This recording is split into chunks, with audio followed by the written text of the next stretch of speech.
Social statistics representing major countries in the Western civilization. In order for me to qualify that last statement that I made, let me just go back to it for a moment. Self-destruction and environmental collapse, and the whole idea I said that we are portions of apocalyptic dysfunction and psychosis.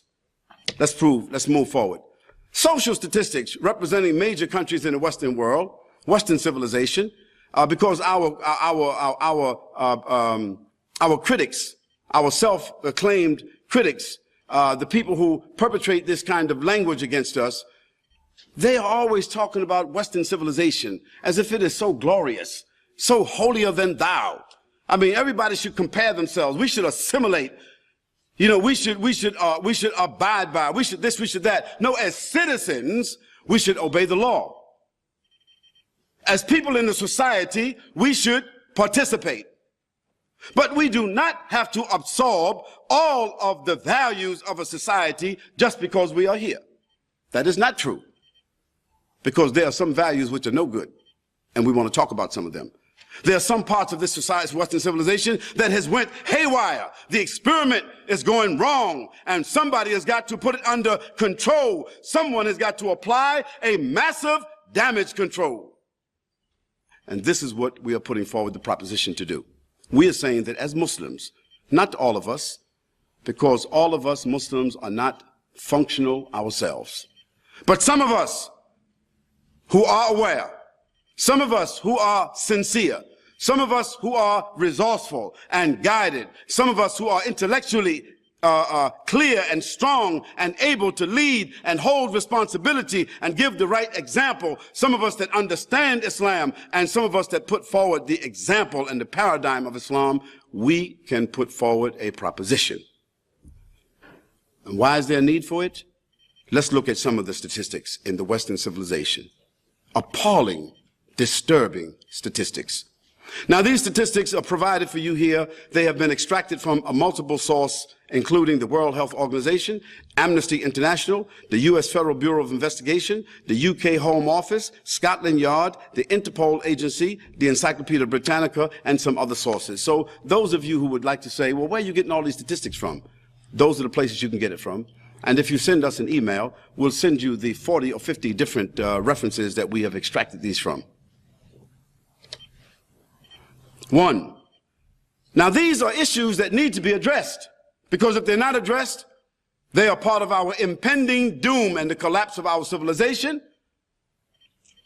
1. Alcohol and nicotine addiction. Take a look at these figures. Alcoholism is the world's #1 health problem. I said #1. Alcohol has destroyed the lives of, taken the lives of, consumed the lives of, consumed the wealth of more human beings in the last 20 years than all the wars in the last 100 years. Let's deal with some of the statistics. 40% of the United States population, and if you deal with the United States population, then you get an idea about the rest of Western civilization.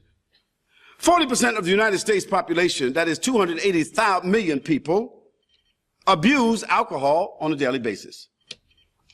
40%, that means it's probably like around 120 million people. 66.7 billion was spent on alcohol, is spent on alcohol per year in the USA. I said 66.7 billion. 5% of those who abuse alcohol will become alcoholics. That is 14 million people in America, at least 14 million. Some statistics say that 10% of the population are alcoholics. 17,000 alcohol-related deaths in the U.S. per year. If you add that up 5 times 17, that's 5 times 7 is 35, and 5 times 10 is 85,000. That is more people died from alcohol in the last 5 years than died from the Korean War and the Vietnam War altogether. Smoking is the world's #2 health problem. 1 in 5 smokers will die as a result of smoking. A person dies as a result of smoking every 8 seconds.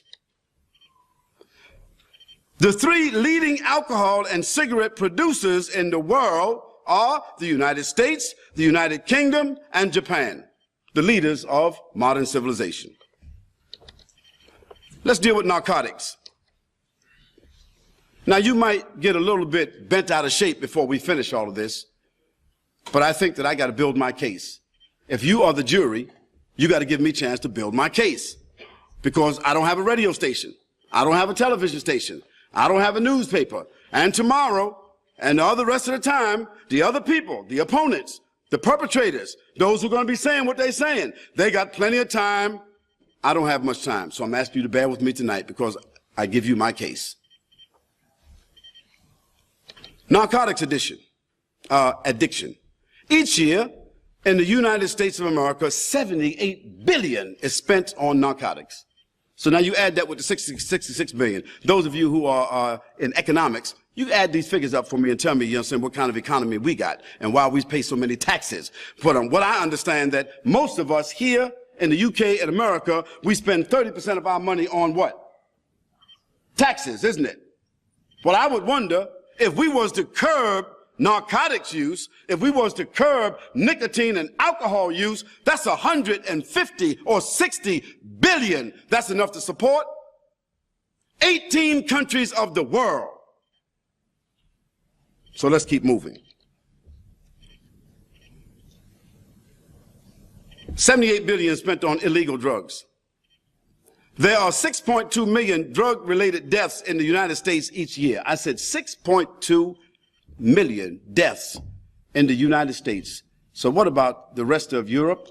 What about the rest of the Western civilization? 7.3 million Americans are currently addicted to an illicit drug.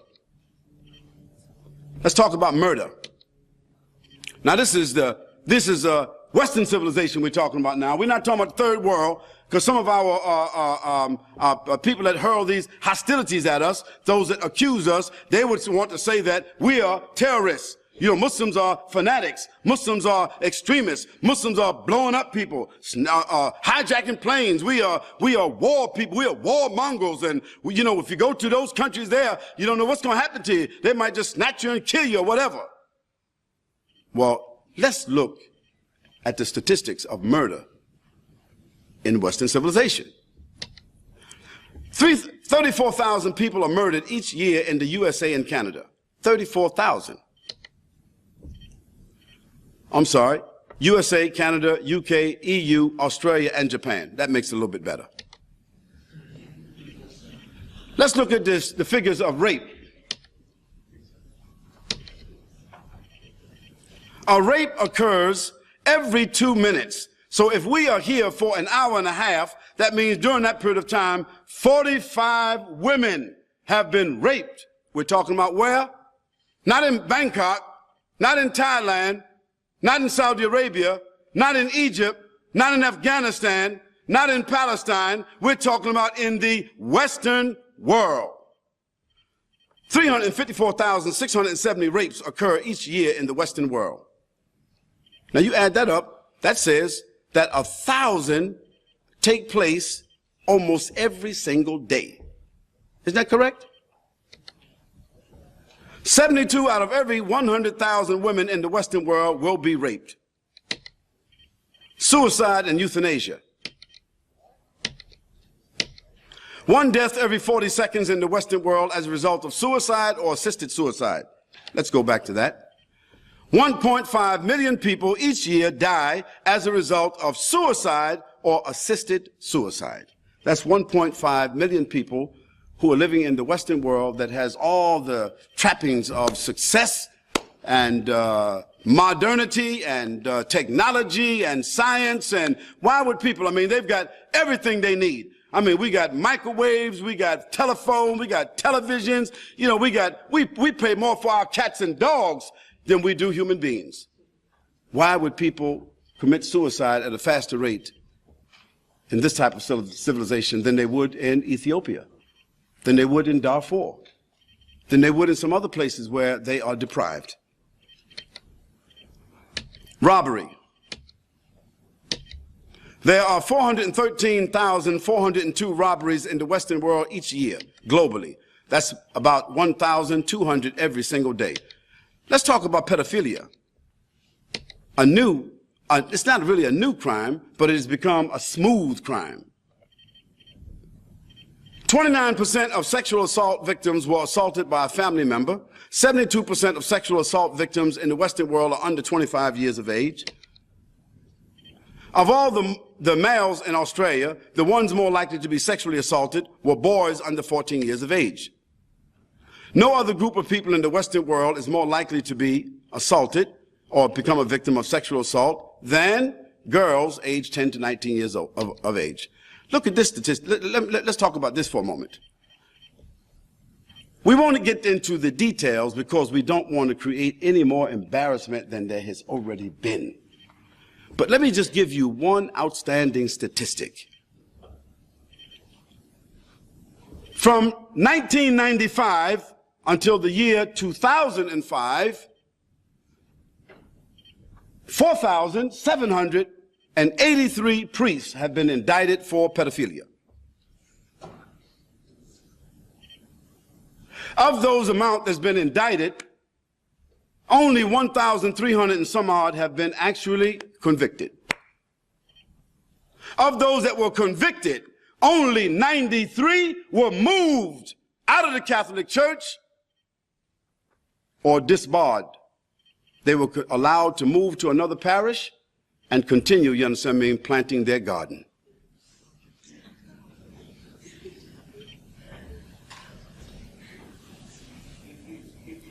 There's a statistic that you can get just like I can get that says 14%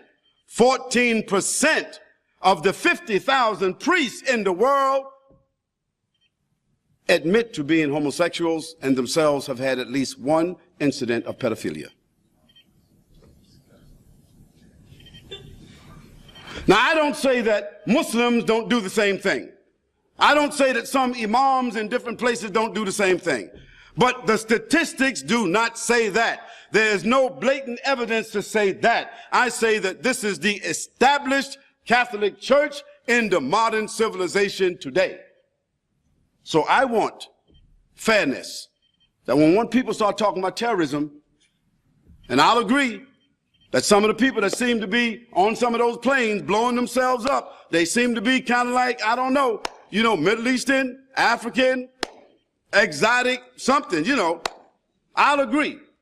But this is another form of terrorism that has been tolerated by a massive public trust institution.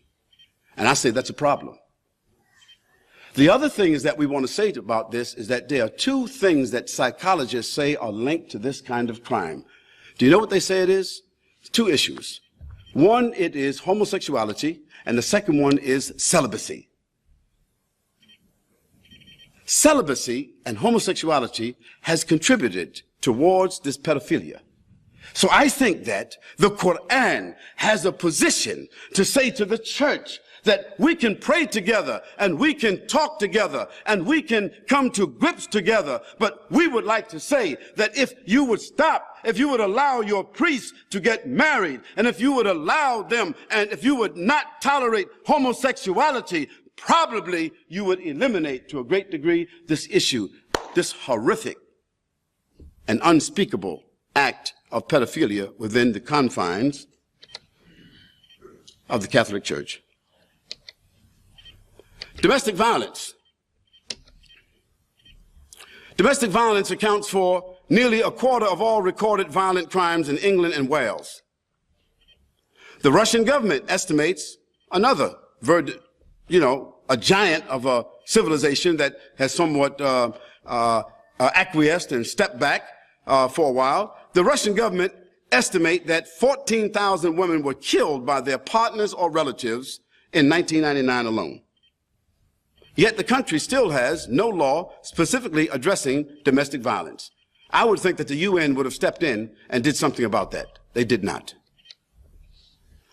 1 woman in 9 is severely beaten by her male partner each year in Western civilization. In 90% of domestic violence incidents, children were in the same or the next room. Child abductions. In 2001, a total of 1,279 persons, adults and juveniles, were reported missing to the police and logged with the FBI's National Crime Information Center. This represents the smallest number of missing person reports since 1992.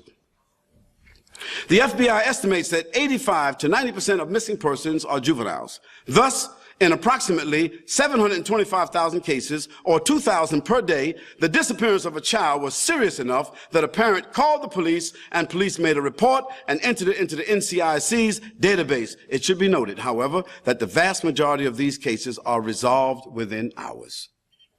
According to the National Incident Studies of Missing, Abducted, Runaway, and Thrown Away Children, conducted in the United States Department of Justice and released in 1990, the largest number of missing children are runaways, followed by lost, injured, or otherwise missing children, then family abductions, and finally, the smallest category, but one in which the child may be at the greater risk of injury or death, non-family abductions, usually for the purposes of child prostitution. Other issues. Fading families. Did you know that only 1 out of 9 families in the Western civilization, they eat breakfast together or they eat dinner together? Did you know that? Because breakfast and dinner is a place where the family, the mother and the father, usually impart their values, where they are able to analyze, where they're able to evaluate, where they're able to interact with their children with some type of quality time. So if they don't eat breakfast together and they don't eat dinner together, this means the breakfast table and the dinner table has been replaced by McDonald's, Burger King, and Pizza Hut. That's progress for you. Have it your own way. Compounded debt. Did you know that every child that is born in Western civilization is born with an average of 19,000 pounds of debt when they come into this world?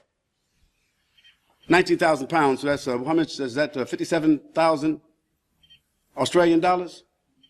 So when you add up the total national debt and you divide it by the number of people in that society, that's the debt that we share.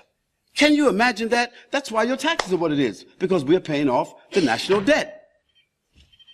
You didn't probably see it like that. Sociologists, we work things backwards. We call it forensic economics. White-collar crime. Did you know that white-collar crime is more crime than all the economic crime in the world? Did you know that? Last year, white-collar crime in Western civilization, because that's where most of the white collars are born, that means the business people, the smooth criminals.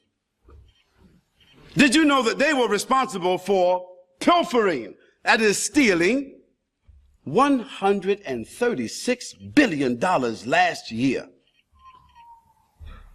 And do you know that when they are caught, only 1 out of 119 are caught and convicted? When they are caught and convicted, they are usually given a slap on the wrist, 2-3 years, put their money away in an offshore account. When they get out, they write books and they're celebrities.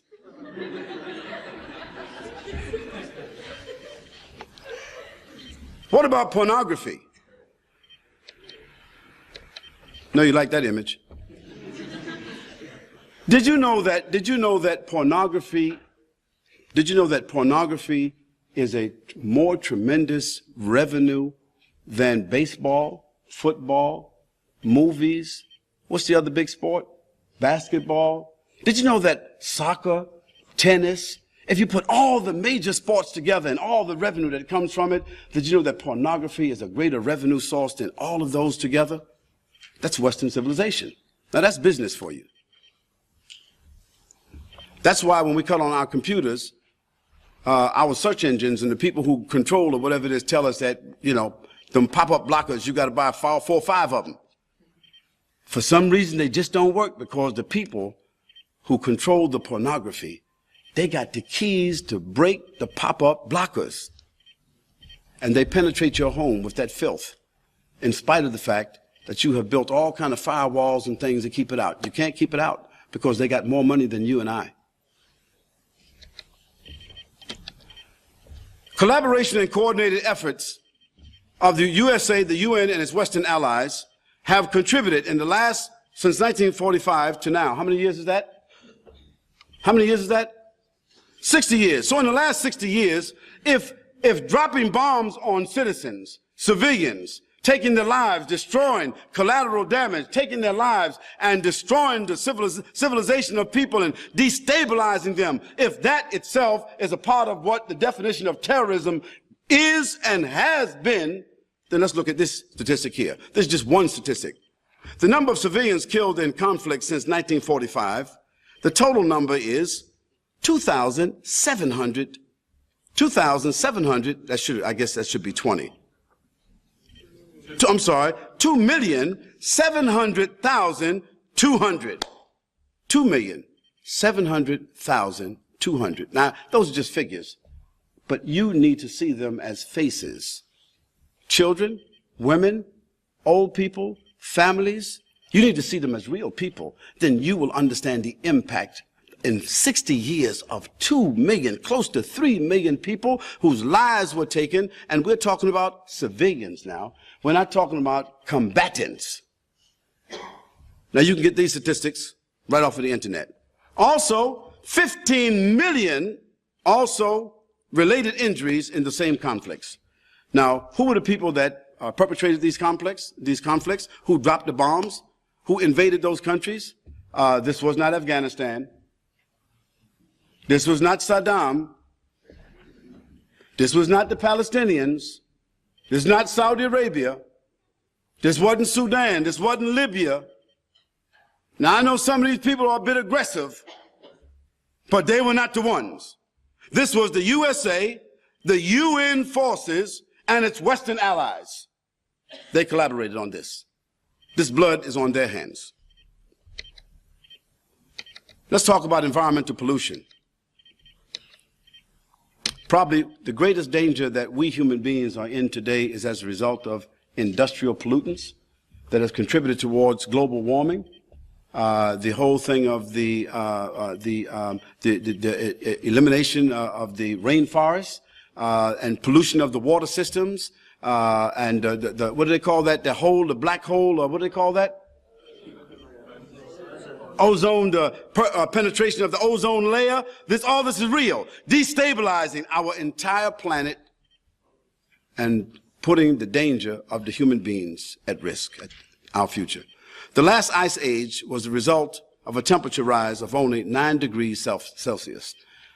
If we continue at the rate that we are, polluting the environment, it is said that perhaps in the next 173 years, it could reach those kinds of levels. Experts are predicting a temperature rise of 10.4 degrees in the next century. The melting of ice caps could cause the oceans to rise by up to 30 feet, wiping out every coastal city on Earth. The primary producers of greenhouse gases and contributing to global warming are in the Western countries. Other issues: exploitive economies, overcrowded prisons, homelessness, unemployment, chronic stress, nuclear proliferation, genetically modified foods, pandemic diseases like AIDS that itself was created in a laboratory. Don't you believe this lie about green monkeys? AIDS is a genetically designed disease. No doubt about that. And that's why the body systems do not have the antibodies to fight against it, because it can't identify it. And now we have evidence of where the disease was put together and under whose supervision. Shame on those people. But they did it under something called Population 2000. They said that the greatest danger to humanity, to Western civilization in the world today was population, overpopulation in the world. So they targeted India, Africa, South America, and other places in the world to depopulate by any means necessary. One of my presidents, Dwight Eisenhower, he signed off on that bill. They've been working on that bill ever since, and AIDS was one of the things that they used to perpetrate that. And since AIDS was launched, 73 million people have died. This is an absolutely great opportunity. You should go to Patreon right now.